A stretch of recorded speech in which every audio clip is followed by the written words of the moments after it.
1, 2, 3.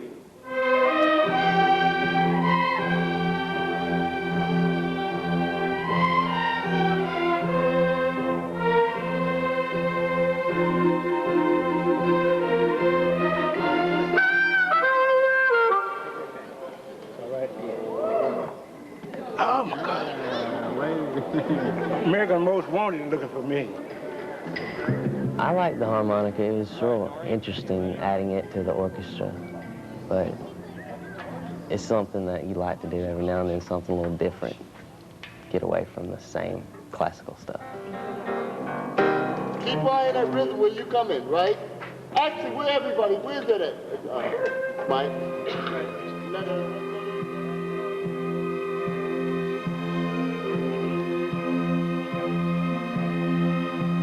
I started my music training in 3rd grade, and when I got into 5th grade, started trumpet in the school band, and just carried that on into high school. And I remember I had an orchestra director in high school who used to show us videotapes of different orchestras, different performances. And when I was a sophomore, I saw a videotape of Leonard Bernstein conducting the New York Philharmonic. And it was just like something clicked at that moment. I knew exactly from that point on that that was what I wanted to do, and there were just no other questions. But to be a conductor or composer is, I guess, the first thing you have to be is be a good musician. And when I was in school, my 2 main things I did was play the piano and play violin. So this, I guess, was my beginning stage of learning music.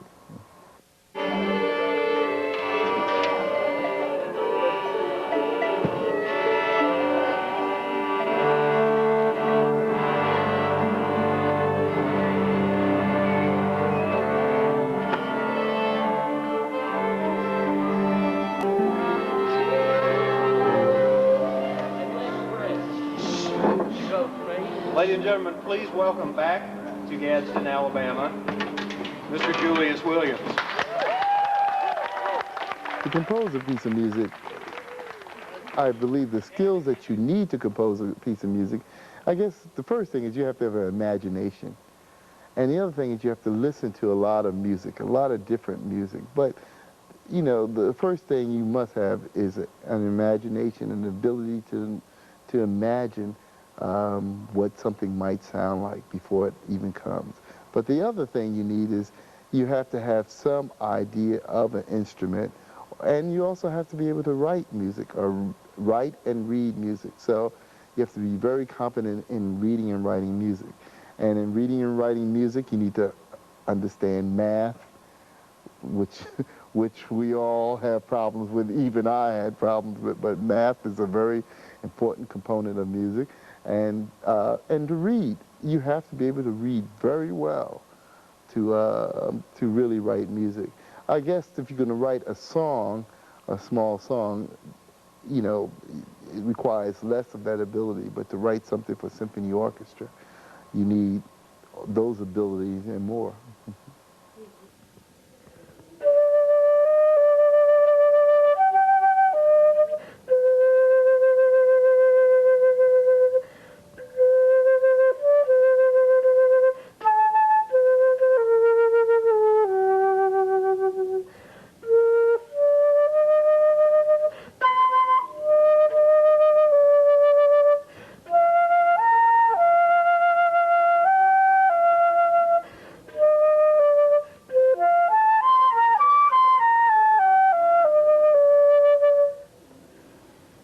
My first year, I just really enjoyed marching band, and my private tutor that I was studying with at the time really emphasized a lot of classical music, and I really became fascinated with all the neat theory and the way that the classical pieces are put together, because there's a lot more to them than just notes on a page. And it was really interesting to see how history and things influenced the writings of the original, you know, classical people that you traditionally think of, Bach and Mozart and people like that.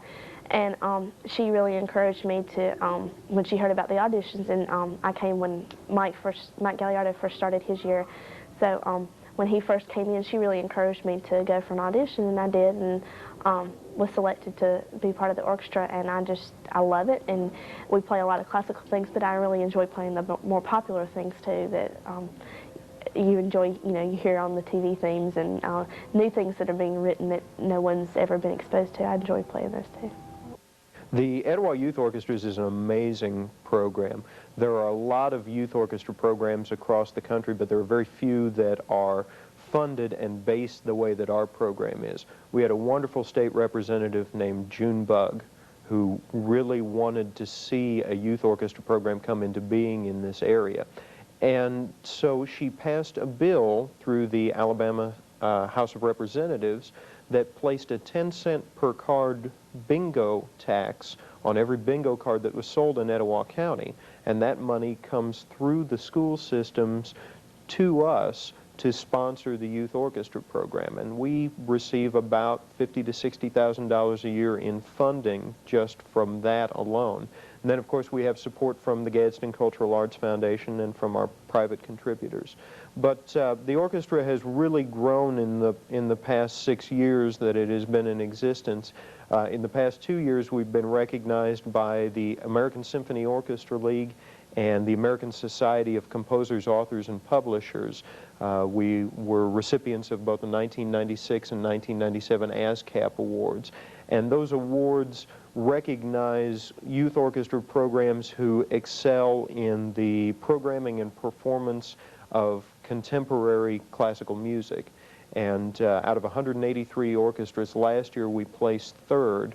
This year there were 240 orchestras, youth orchestras around the country that competed, and we were the first place recipient this year. Hi, I am Jerry Boogie McCain, live in person and in living color, baby. Look what you're getting for nothing.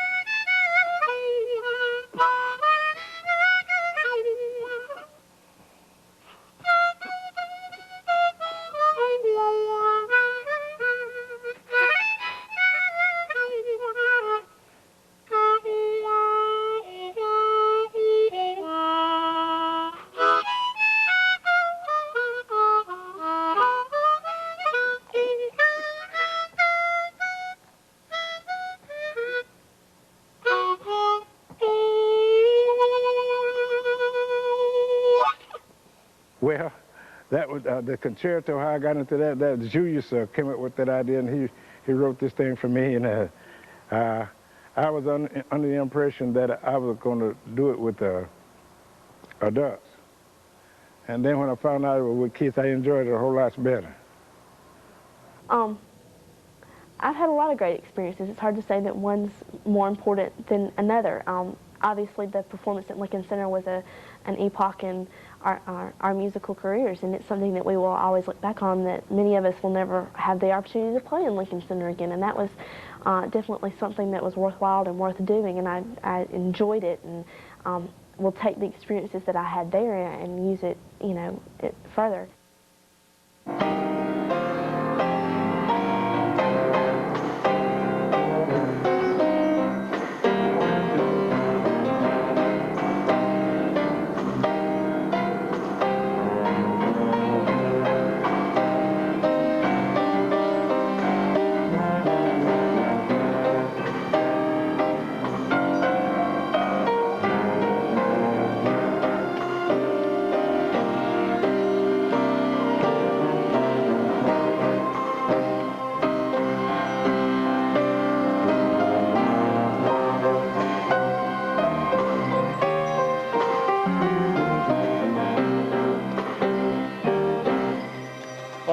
Much better, all right.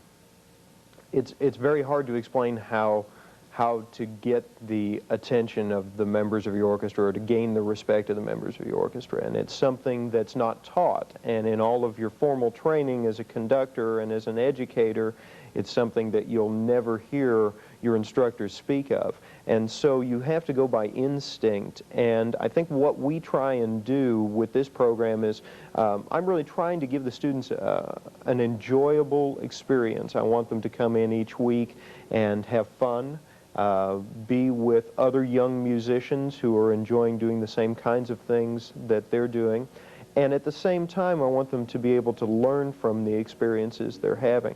And they may not realize at the time that they are actually learning and gathering information from this, but when they look back on the things that they have done and the memories that they have of the program that they treasure, then they're going to realize all of these great experiences that they have. But I think our main goal is to provide an educational experience that they enjoy and that they will continue to enjoy, and they'll come back each week and be enthusiastic and excited. All right, my name is Kevin Hand, and I'm principal trombonist at the Etowah Youth Orchestra. And this is my trombone, and it has an F attachment. Not all trombones do, but because of the F attachment, all this tubing's added, and you don't have to use the long positions out there as much. You can like play way up in here.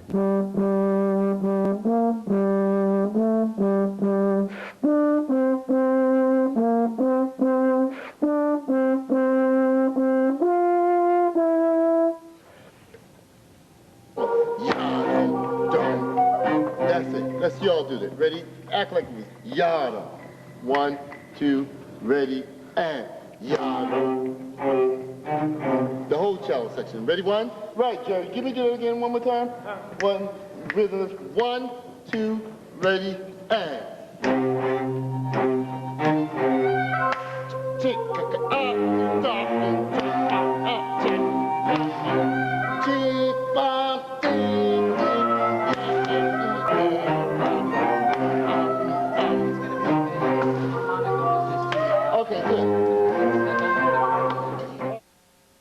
This is called a timpani. There's usually 4 drums arranged on them. The head is stretched by a pedal down at the bottom. And when you hit it, you can move the pedal and it changes the pitch on it. And there's certain notes that the pitch goes to.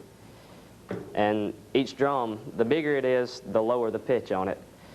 Like, for instance, on this drum right here, the pitches go from F to C. It goes F, G, A, B, and C. Those notes are on this drum.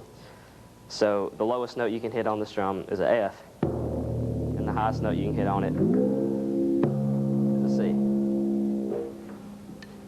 And these are made out of copper, the bowls are.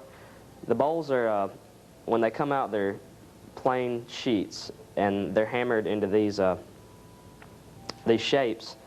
And each bowl is a different size to get different pitches out of it. Originally, the heads were made out of fiber skin, which they stretched. They usually just stretched the heads by a tuning key on top of the head. They didn't have these pedals. And the fiber skin stretched and changed the notes on it. But the head actually doesn't do much stretching. It's the rim around the bottom of it, the bottom of the head. It moves the head up and down, and which changes the pitch of it.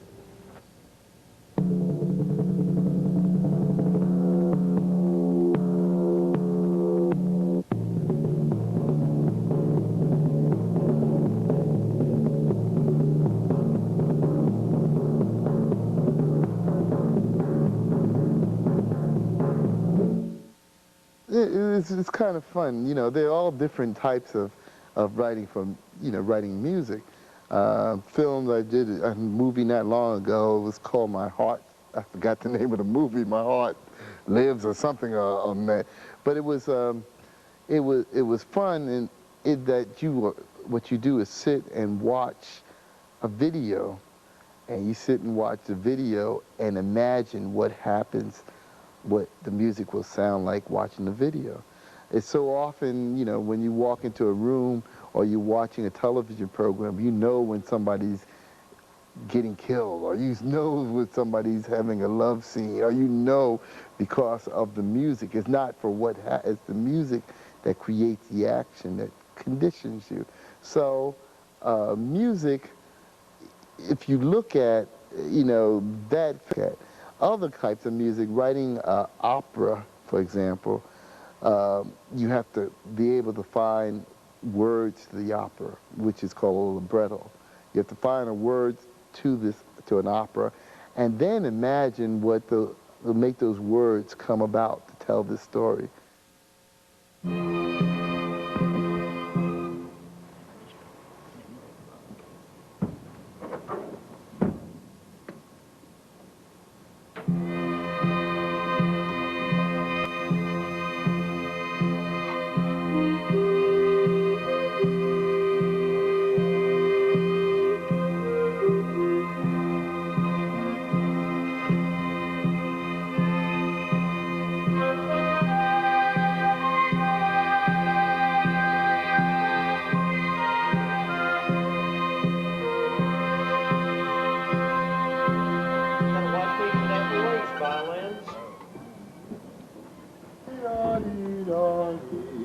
Slur those notes.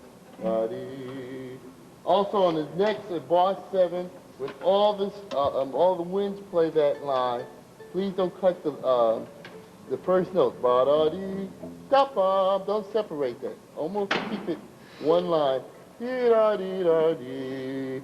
Full value, not an eighth note, a quarter note. Dee-da-dee.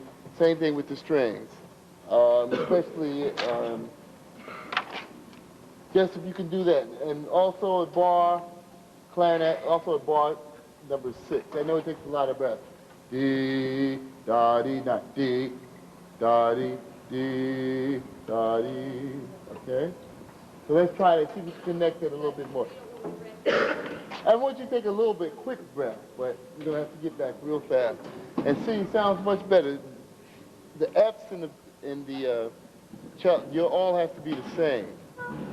And I'm getting different F's. It's getting much better, but you have to listen very carefully, okay? When I get to New York, I'm gonna run you're gonna be ready to curse me out, okay? But you sound good on the stage. I am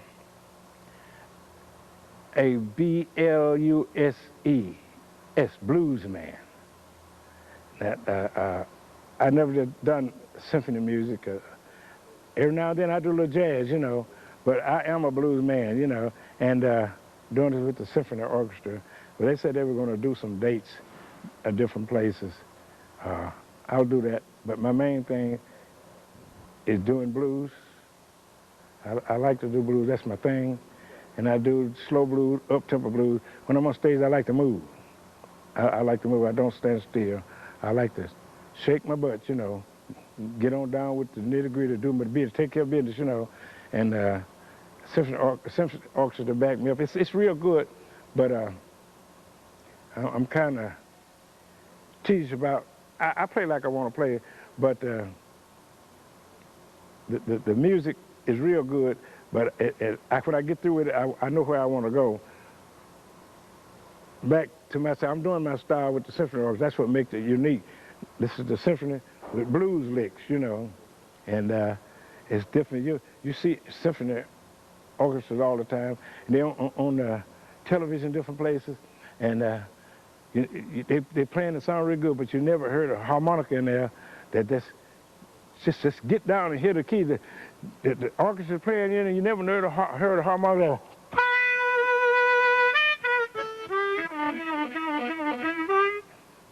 They don't play that slow, but you know, they slow play slow there, but you never heard a harmonica get down and do that, you know. So we're going to do it.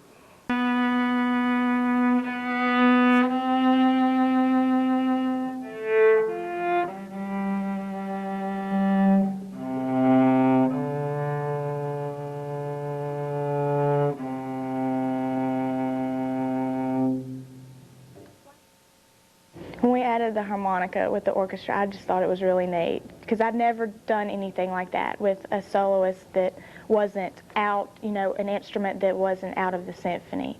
So I thought it was really neat having Boogie McCain play with us. Well, the challenges with working with Jerry, working with someone who's not a music reader, were, I think, really less than what we realized when we got into the rehearsals with him. Because what Jerry lacks in music reading skills, he makes up for in a real feeling for what he's doing, and an inner knowledge of sounds and sound placements and what things are correct at what times. So Jerry was able to listen to the piece without the harmonica solo and get an idea of the different sounds, and from there he was able to incorporate his part. And we found, putting it together, that he had a very good feel for the piece itself and was able, therefore, to blend in with us very well. Well, the composition for this particular composition came out quite interestingly enough. I guess Mike Gagliardo, the conductor of the youth orchestra, called my publisher in St. Louis, and he was looking to commission another composer. And I guess Mike spoke to Jerry McCain. I didn't know Jerry at the time, but Mike spoke to him, and I got this phone call by publisher, and he said, the publisher said, well, if you want something on a concerto for harmonica and orchestra, well, you should ask Julius Williams. He's probably written in any kind of genre, any kind of musical. And so I got the phone call first, and Mr. Gagliardo got on the phone and said, we would like you to, we heard of you, we would like you to write a concerto for harmonica and orchestra. At first I thought it was a joke. I thought it was one of my friends calling, you know, what, harmonica and orchestra? Well, how many harmonica and orchestra pieces are there? And I thought, in fact, I really thought it was a joke. Then he called back again, and he said, would you write a concerto for harmonica and orchestra? And I thought about it. I said, well, it would be interesting. But he didn't tell me at the time that the harmonica player couldn't read music. And so I said, I don't know if I can write one. But what happened was, it really turned out really well, because I had a problem that I had to solve. I thought it was an interesting problem. A player who's a wonderful player that has played all his life by just feeling and hearing what's inside of him, and never have to read music, to play with an orchestra that reads only with music. And it was a problem. I had to figure out how to solve this problem. What I did was, it was interesting. You know, Jerry has a good ear, and as you know, to be a good musician, you must have a good ear. And he was able, after we talked and I was able to describe what was going on, and then giving him a tape of the orchestra, he was able to find his way with the music. So it wasn't as hard as I thought it was, but it was an interesting challenge, very interesting.